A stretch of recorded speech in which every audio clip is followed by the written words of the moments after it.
Hi everyone, in today's video, we will be discussing the physical aspects of a chemical reaction. Specifically, we'll be looking at what makes a chemical reaction go faster or slower. How fast does a chemical reaction go is called the reaction rate or rate of reaction.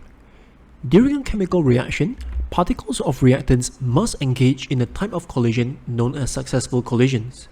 After successful collisions, particles of reactants will be converted into particles or molecules of products.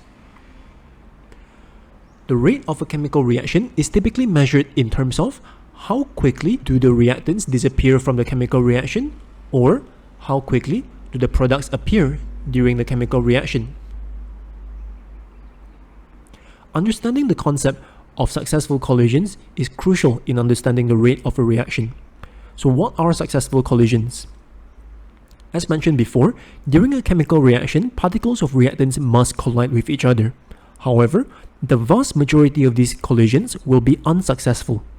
Only a small minority of these collisions will have the right amount of energy and collide with the right orientation for them to become successful collisions. For the rate of a chemical reaction to increase, that is to say for the chemical reaction to go faster, the frequency of successful collision must also increase. How do we increase the frequency of successful collisions?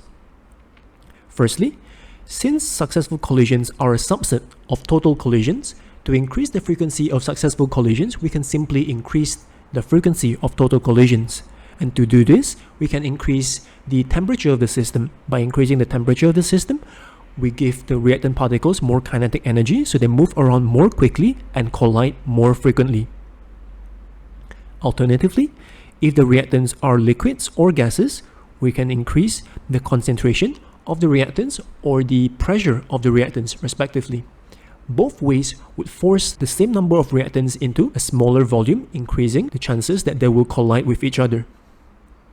We can also increase the total surface area of the reactants if they are solids, usually by cutting the large piece of solid into smaller pieces.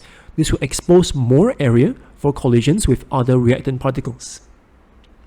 There is another way to increase the frequency of successful collision that does not directly involve increasing the frequency of total collision, and this is by using a class of chemicals known as catalysts. Catalysts are chemicals that participate in a chemical reaction to make it go faster, but they remain chemically unchanged and they do not get used up at the end of the reaction. That is to say that catalysts do not become part of the products.